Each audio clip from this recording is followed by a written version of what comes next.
Hey guys, how's it going? So this is a little bit of a different intro for my typical video, slightly different background for this. I just wanted to give you a quick little message to let you know that this episode of World at War, the very first episode, is highly edited down for YouTube because YouTube blocks these. So I had to edit it down into shorter clips. The full episode, though, is available over on Patreon. I'm doing the entire series over there, and I've already posted like the first 4 or 5 episodes of this series. This is from 1973. It aired on the BBC, and I've had a lot of people recommend it to me, and I've really been enjoying it so far over there. So I'm also doing not only World at War from 1973, but I'm also doing Dad's Army and Horrible Histories. I'm about to start doing Sharp over there. Sharp's Rifles. So that first episode goes up on Friday, and the link to Patreon is in the description and the pinned comment down below, so hope to see some of you guys there. Hey guys, how's it going? Welcome back. We're starting a brand new series here, The World at War. Now this series took place back in 1973, and it was recommended to me months ago actually, but when I went to look it up on YouTube, it looked like a lot of it had been blocked and there was only like a handful of videos there. So it looks like this is one of those that is a little iffy on YouTube. So I decided to wait and react to it on Patreon instead. World War II is one of my favorite eras of history. It always has been. I think World War II is the most fascinating war for me to study. That said, I don't know a ton about it, you know, so I feel like 99% of it I probably am unaware of. So we're just gonna jump into the World at War. This was a while ago, 1973, which is fine. I actually really like older productions of things. Scarlett's in here too, so I don't know how that's gonna go. Hopefully she'll just chill for the rest of this. I like old movies and old TV shows and stuff, and of course this is a documentary, but that's all just to say 1970, you know, older stuff doesn't bother me at all. I think some of you guys were a little concerned about me not really wanting to watch something this old. Au contraire, I love watching older stuff. So anyway, let's just jump into it. I know that one. I know that little Down jingle. this road, on a summer day in 1944, the soldiers came. The women and children were led down this road, and they were driven into this church. Here, they heard the firing as their men were shot.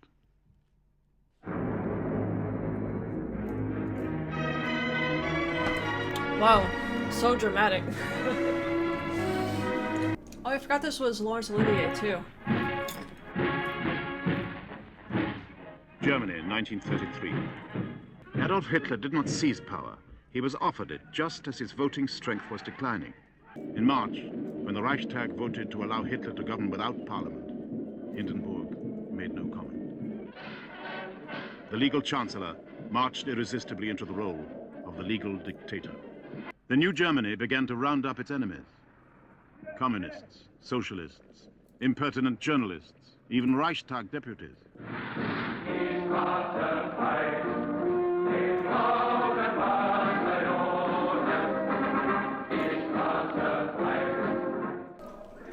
I'd be fleeing too. 100 years before, the German Jewish poet Heine, whose books now went into the fire, had warned, where one burns books, there one eventually burns people. I feel like these poor people are just being duped left and right. The Treaty of Versailles in 1919 had bitten deep into Germany's frontiers. In America, we've had many reports against your new government, and in most cases, this has caused hasty demonstrations everywhere. I find that there's a new, fresh vitality here in Germany under your great leader and Chancellor Adolf Hitler, of whom I'm a great admirer. The new Germany will live, for you have the best centralized government in the world today. Well, really, it was the only party that promised to get us out of the hole. That would only be possible if we developed as a nation a team spirit. Germany lived under a permanent state of emergency. So weird considering looking at this right here, it doesn't even seem like it. Adolf Hitler's state was all-powerful. On June the 30th, 1934, Röhm was arrested and shot. And more than 100 others, dragged from their beds, were shot too. Murder exploded across Germany. Adolf Hitler! Adolf Hitler! Adolf Hitler! Adolf Hitler! I mean, that sucks for them if they didn't want to go along with Hitler him, right? kept up the pace. Joseph Goebbels, the little propaganda minister, whom the backstreet called Poison Dwarf.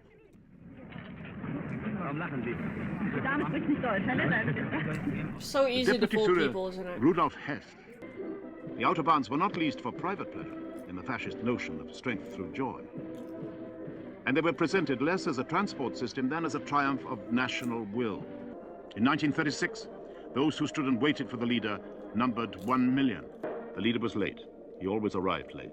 Built up tension. Look at how many people that is. Oh my gosh.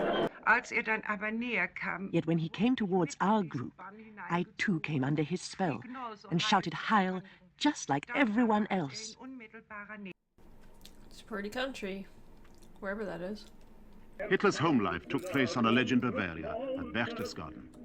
These pictures are from the home movies of Eva Braun, the discreet young woman who stayed with him till his death. It's loud. I've seen pictures of this before, like on the balcony.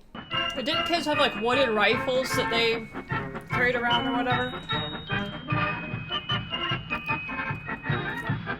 The troops rode over the Rhine bridges at dawn on March the 7th, 1936.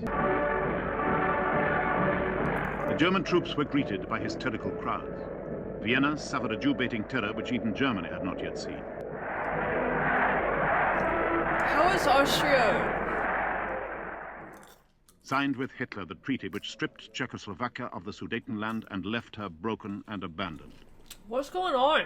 Hitler sat with his troops in the field and planned ahead.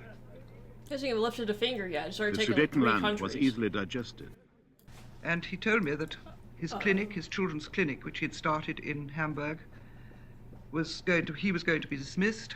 Danzig and East Prussia were now sundered from the Reich by a strip of Polish territory.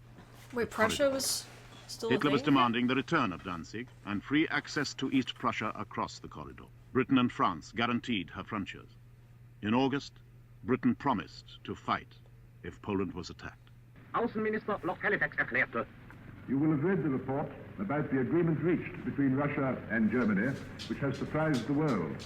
The German newsreels tried to show Britain distracted, still uncertain. Ministerpräsident Chamberlain verlässt Downing Street. When I came to Cologne, I read the first German newspapers, and I knew at once there was great danger of a war now. All over Europe, the reservists got their telegrams. In the last hours of peace, the soldiers put on uniform with a tired grin. Okay, guys, sorry for that little interruption by Scarlett at the end there. She's getting a little antsy. It's about dinner time for her, so... Was it the... Oh, yeah, like, all of the pacts he was making with the... How he was just, like, invading countries, but without fighting. Like, I guess he was saying that there's German territory there that we want to reclaim, and then the propaganda of we want to reunite Germany kind of worked on the people there, and so that's how he kind of started to get a bit of a foothold in these other countries. In Austria, I didn't really understand that when was Austria a sort of a province of Germany, and so that's why it was so easy to kind of retake, maybe. But I was kind of surprised at that one, like how they literally just like walked into the country and Hitler took it over. Like, did Austria not have his own government? So it was interesting when I first saw the title of this. It said, you know, the New Germany 1933 to 39. I opened up my P.O. Box packages today, and I saw that somebody sent me a book on this very subject of kind of Hitler's rise to power in these exact on these exact days, 33 through 39. So kind of coincidental, I guess, and kind of cool that I guess if I read that book, that will have a lot more answers for me probably with some of this stuff. But yeah, I was kind of like laughing a little bit during Hitler's speech, not because I thought he was funny, but I was just thinking back to Charlie Chaplin's The Great Dictator. I even have I have this hanging on my wall. It's Charlie Chaplin, The Great Dictator. But yeah, that's one of my favorite movies. Charlie Chaplin is one of my favorite filmmakers, and that's one of my favorite movies, and of his especially. And so every time Hitler was like, you know, speaking, I just had like Chaplin in his, I forgot what his character's name was. but his character doing all of the like exaggerated speech as well. So that just, every time I see Hitler in this series doing that, my mind is going to go to The Great Dictator and Charlie Chaplin. What was really cool too was, since this was back in 1973 when this was made, they still had, you know, fairly young people who were alive back then, like who were adults back then, who could be interviewed and they could like talk about their experiences. Most of the World War II documentaries I've seen in the past were made like in the 90s or later, I feel like. And so the people from that time were kind of old, and a lot of them weren't around anymore. It was also really interesting for me seeing the view of like Germany and before World War II, because I think a lot of people just think about Hitler and they think about just like him as a military, you know, dictator or whatever, a military commander, and what he did with that. But they kind of like forget, I think, about all of this stuff that we just saw going on inside of Germany. Just the mastermind he was. You know, I don't know if I call him a genius or not, but I mean, it's almost like, it's amazing how one man can commandeer like an entire country, multiple countries, and then have millions and millions and millions of people just like worshiping him. And that always just baffles me with like these leaders and stuff. They could very easily be taken down. Like all it would take is, you know, a crowd of people to go against them and they would have no choice, you know. It's just amazing. You have to be really smart to get people, you know, on your side, really believing all of this stuff, I guess. It was also like watching the pictures of them at Hitler's, I don't know if you call it an estate or something, when they were up on the balcony and having, you know, dinner and walking around and, you know, laughing and playing and all of that stuff.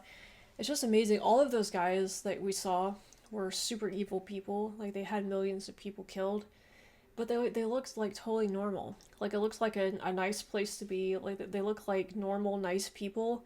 But knowing that they like arranged for the murder of millions of people is just, it's surreal, you know? Also, they mentioned the Gestapo and the SS. I don't know. I've heard of both terms. I don't know what the difference is between the Gestapo and the SS, though. I thought the Gestapo was a little bit more involved maybe in like the persecution of the Jewish people. I know but it talked about the SS, you know, was very involved in that too. So I'm not really sure what the distinction is between those two. And I just say my last observation was, I feel like I have seen the oversimplified videos of World War II before, and I did recall that Hitler and Russia had made a pact in that, and then Hitler basically betrayed that later on. And so Russia kind of flipped sides and became, you know, part of the Allies. I just had a feeling that, or a thought that maybe that's one reason why the West never really trusted Russia, is because they did go along with Hitler at first. But then, you know, you had England and the Western countries signing peace deals with Hitler too. So although it wasn't like a pact, but it was more of just like a peace deal, I feel like. I'm not sure exactly what was the terms with the Russia pact that they signed. Whether that was just a peace deal or a non-aggression deal or whatever. But what I would be interested in knowing more about is how much of the world was kind of duped into what was happening in Germany. And then as Germany started taking more and more land in these other countries, the other, you know, like Western governments were like, okay, something's up here. It would be really, really interesting knowing like the outside view of this was for people looking into Germany. You know, even here in the US, you know, that guy, whoever he was talking about how there were demonstrations going on here and stuff. So obviously the US, people in the United States were paying attention to what was happening in Germany. But I'm just thinking about like what it would be like now to hear about all of that stuff, hear about this dictator rising up in Germany and all of this, you know, weird stuff happening. What would you think about it? Yeah, it's hard for me to put myself in those shoes, but I was thinking, man, I feel so sorry for the people that got stuck in that situation. Like, can you imagine living in Germany or really anywhere over in Europe during that time? But especially in Germany, like you have this dictator that's come to power and you have no choice but to basically go along with him. It's just, I feel so sorry for those people. I mean, a lot of them probably believed all of it and went along with it, but I'm sure there were some that we're kind of like, wait a second, you know? I think that's what that guy was saying, was like, you have to make that choice if you're going to stand up to a dictator or, you know, basically be killed, you know? So just amazing. There were so many times I just wanted to pause it and like say something, but I really didn't want to do that. I wanted to wait and just get through the program. Yeah, so looking forward to episode 2. Looks like there are 26 episodes total, so we're going to be doing this for a while. Anyway, thanks guys for watching. I'm going to go feed Scarlet because I know she's hungry. I've got some more work to do tonight. And Roger here says bye too. He's had his combat helmet on, ready to go. Thanks for watching again, and we'll see you guys for episode 2.